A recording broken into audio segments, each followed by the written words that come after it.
Setyembre ng taong 2015, mainit ang hangin sa upper deck ng MV Eastern Voyager, isang luxury cruise ship na naglalayag mula Singapore patungong Thailand.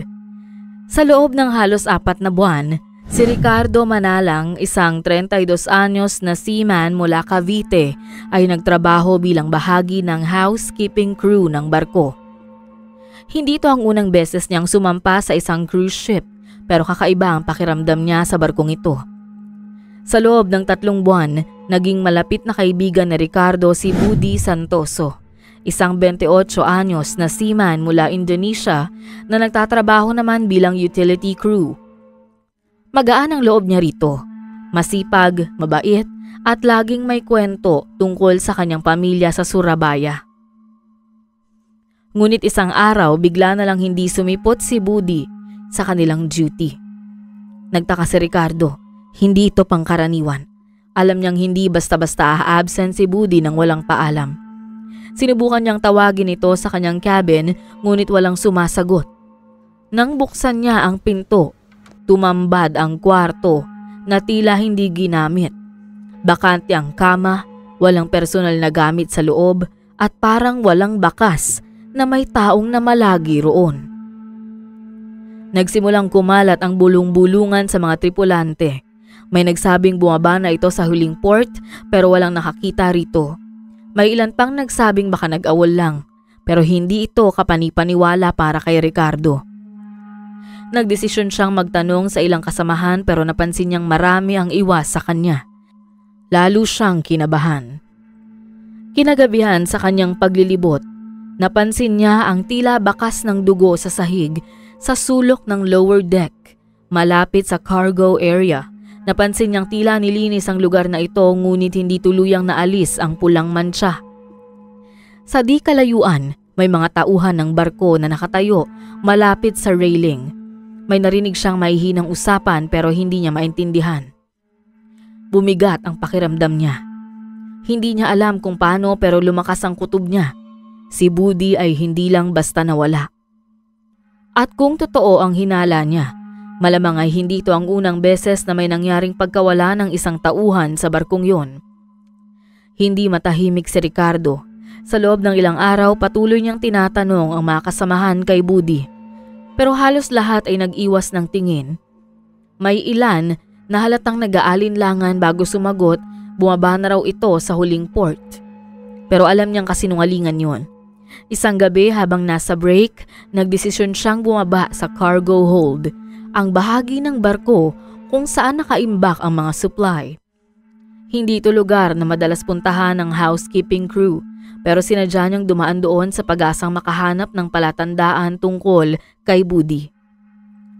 Sa paglalakad niya, napansin niyang maraming sealed containers. Nasa loob ito ng cargo hold. Karaniwan ito pero may ilang kahon na hindi namarkahan. Lumapit siya sa isa sa mga ito at sinubukang silipin ang label. Bago pa siya makalapit, isang malamig na boses ang pumigil sa kanya. Isang lalaki mula sa security team ng barko ang tumayo. Matangkad, may matalim na tingin at halatang hindi natuwa sa presensya niya. Naramdaman niyang bumigat ang hangin sa kanilang pagitan. Walang pagsigaw, pananakot, pero malinaw ang mensahe. Huwag makialam. Sa gabing yun, nagdesisyon si Ricardo na mag-ingat. Alam niyang may tinatago ang barko. At kung itutuloy niya ang pagsisiyasat, baka siya na ang sunod na hindi na matagpuan. Lumipas ang ilang araw ngunit hindi na nawala sa isip ni Ricardo ang nangyari sa cargo hold. Bawat oras na dumaraan, sa tuwing daraan siya sa mga pasilyo ng barko, pakiramdam niya ay may mga matang nagmamasid. Isang madaling araw habang patapos na siya sa shift, lumabas siya sa deck para magpahangin. Tahimik ang paligid. Lagaslas lang ng alon ang maririnig. Sa di kalayuan may napansin siyang 2 lalaking parehong crew. Parehong hindi niya madalas makita sa regular na duty. May buhat silang itim na sako. Dahan-dahang inilalapit sa gilid ng barko. Maingat siyang lumapit. Sinikap niyang magtago. Nasilayan niya. kung paano binuhat ng dalawang lalaki ang sako at itinapon sa dagat. Umatras siya pabalik sa crew quarters at pilit na pinakalma ang sarili kahit pa sa loob-loob niya ay malakas ang hinala niyang may nangyayaring hindi maganda. Simula nang makita ni Ricardo ang sakong itinapon sa dagat, hindi na siya mapakali. Alam niyang hindi niya maaaring sabihin kahit kanino ang natuklasan niya dahil baka ikapahamak niya ito.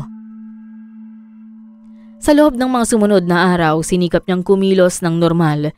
Patuloy siyang pumasok sa shift, nilinis ang mga cabin ng pasahero at umiwas sa mga lugar kung saan maaaring mapansin siya ng mga security personnel. Sa hindi inaasahang pagkakataon, lumapit sa kanya ang isa sa mga crew na nakasaksi sa nangyari kay Budi. Ayon sa kanya, nakita niya umano si Budi ng gabing yun na galing sa lower deck sa restricted area at tila hinahabol ng mga security personnel. Ayon sa kanya, narinig nito ang pagmamakaawa ni Budi na huwag siyang saktan at ayaw pa niyang mamatay, ngunit kinaladkad umano ito patungo sa madilim na bahagi ng lower deck na malapit sa cargo area at saka ito sinikmuraan. Yon ang huling pagkakataong nakita at narinig niya si Budi. Alam ni Ricardo na may nangyaring masama sa kaibigan at hindi niya maatim na manahimik. Kahit mapanganib, sinubukan niyang alamin kung ano ang bagay na nadiskubre ni Budi at umaasa siyang mabigyan ng sagot ang lahat ng tanong sa isip niya.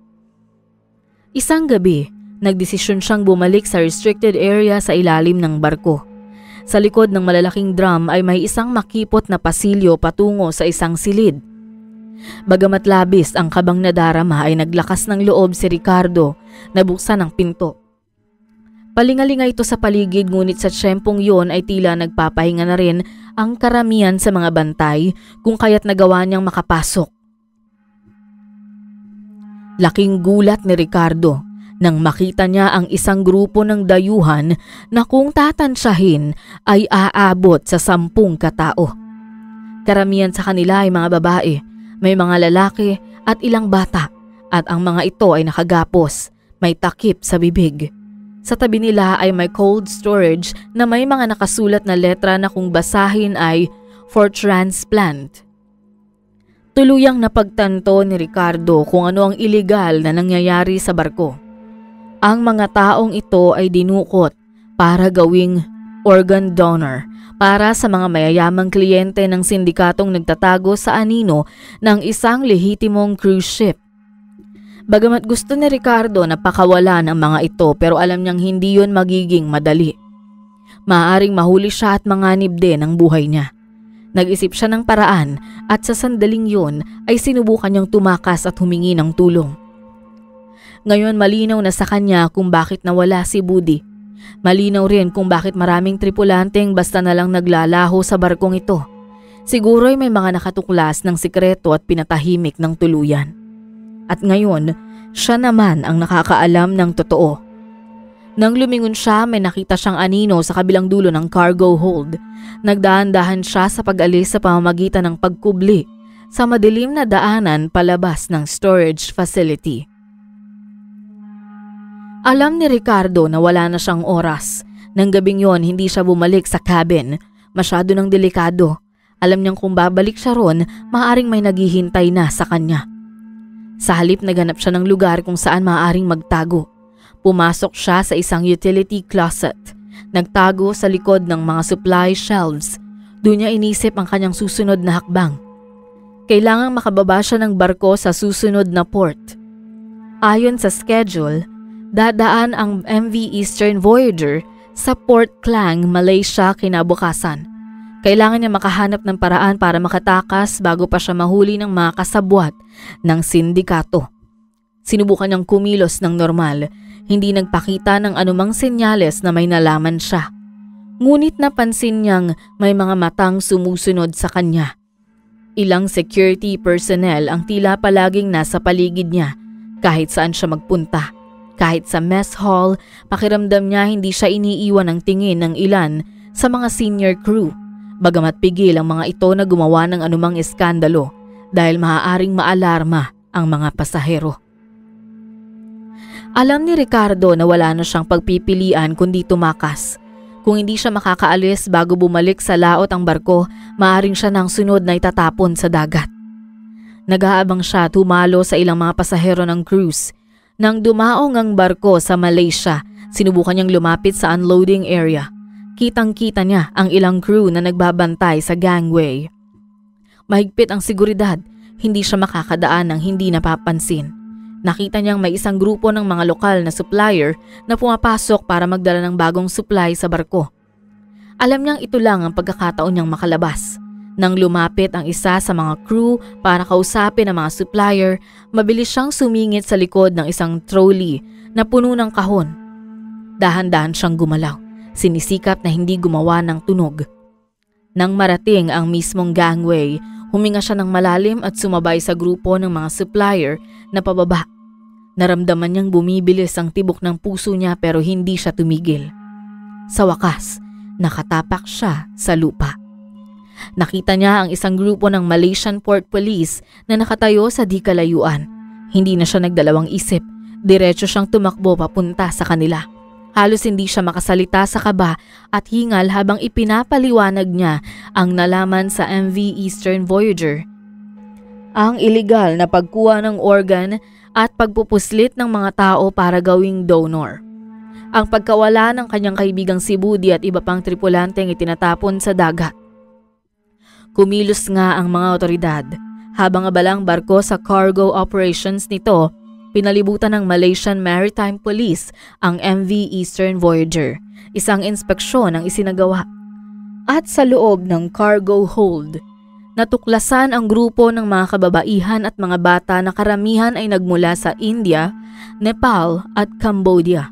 Nahuli ang ilan sa mga kasabwat, mga tripulante, security personnel at mismong ilang opisyal ng barko.